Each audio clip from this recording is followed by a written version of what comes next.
हिमाचल तहलका न्यूज में मैं सुमन आपका बहुत बहुत स्वागत करती हूं। चलिए शुरुआत करते हैं इस खबर की। देखिए, हिमाचल प्रदेश में कर्मचारियों के लंबित डीए और एरियर की मांग को लेकर सचिवालय सेवाएं कर्मचारी महासंघ ने मोर्चा खोल दिया है और इसी बीच कैबिनेट मंत्री महासंघ ने राजेश धर्माणी के बयान के बाद महासंघ नेता और कैबिनेट मंत्री आमने सामने भी आ गए हैं।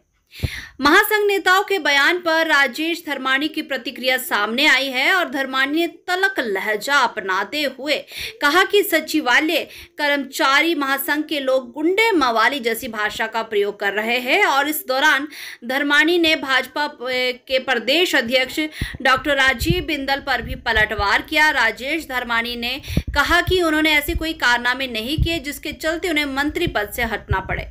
तकनीकी शिक्षा मंत्री राजेश धर्माणी ने कहा कि हिमाचल के समग्र विकास के लिए सभी को अपनी जिम्मेदारी लेनी चाहिए और उन्होंने कहा कि मुख्य सचिव से लेकर चपड़ासी तक सभी कर्मचारी सरकार का अभिन्न अंग है। और राजेश धर्माणी ने कहा कि प्रदेश सरकार कर्मचारियों की हितैषी है। वित्तीय स्थिति और देनदारियों के बावजूद प्रदेश सरकार ने 7% डी और 75 वर्ष से अधिक उम्र वाले कर्मचारियों का एरियर जारी करने की घोषणा भी की है।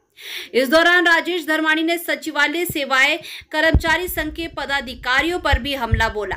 राजेश धर्माणी ने कहा कि महासंघ के नेता गुंडे मवाली जैसी भाषा का प्रयोग कर रहे हैं। कर्मचारी नेताओं ने मुख्यमंत्री को कोई मांग पत्र नहीं सौंपा और आंदोलन पर उतर आए और उन्होंने कहा कि मुख्यमंत्री और मंत्रियों पर टिप्पणी कर रहे हैं। राजेश धर्माणी ने यह भी कहा कि वह मंत्री बनने लायक है या नहीं, इसका सर्टिफिकेट महासंघ के अध्यक्ष को देने की जरूरत नहीं है।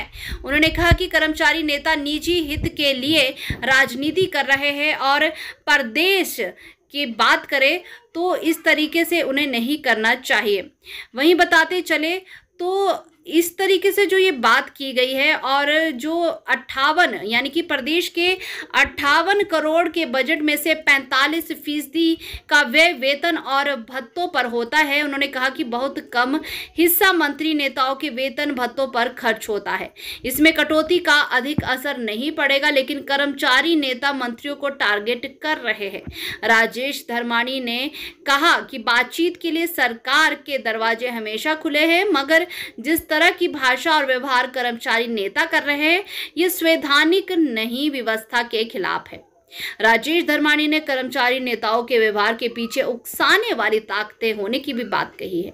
चलिए दिखाते चलते हैं कि राजेश धर्माणी क्या कुछ कह रहे हैं इन पूरे मामले को लेकर।